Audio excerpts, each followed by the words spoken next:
आपने कभी सुना है 14 लोक? ये कोई कहानी नहीं बल्कि एक गहरा आध्यात्मिक रहस्य है। हमारे ब्रह्मांड में कुल 14 लोक माने गए हैं, 7 ऊपर और 7 नीचे। ऊपर के 7 लोक, इन लोकों में आत्मा ऊंचाई की ओर बढ़ती है, ज्ञान, शांति और मोक्ष की दिशा में। भूलोक, ये वो लोक है जहां हम सभी मनुष्य रहते हैं।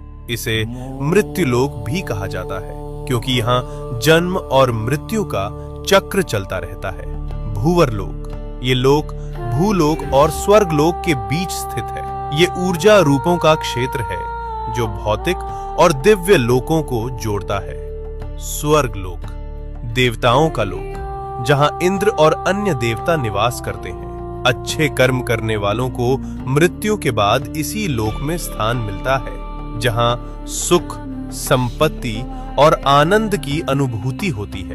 महरलोक, ये दिव्य ऋषियों, तपस्वियों और महान आत्माओं का निवास स्थान है, जहां वशिष्ठ और विश्वामित्र जैसे महान ऋषि तपस्या करते हैं। जनलोक, इस लोक में वे आत्माएं निवास करती हैं जिन्होंने ज्ञान और ध्यान में परम सिद्धि प्राप्त की होती है। यहाँ के वासी ब्रह्मा जी की लीलाओं में लीन रहते हैं। तपलोक, अत्यंत शक्तिशाली तपस्वियों का स्थान, जो शरीर से परे केवल चेतना में स्थित होते हैं। ब्रह्मलोक, यह अंतिम लक्ष्य है, जहां केवल सत्य है, मोक्ष है और ईश्वर का साक्षात्कार होता है। इन ऊर्ध्व लोकों में आत्मा का जाना मतलब है धीरे धीरे शुद्ध और जागरूक होना। अब बात करते हैं नीचे के 7 लोकों की।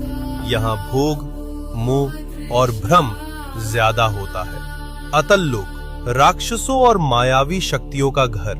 वितल लोक, जहाँ कामनाएं और भोग हावी रहते हैं। सुतल लोक, राजा बलि का लोक। वे दानवीर थे लेकिन उनमें अहंकार भी था।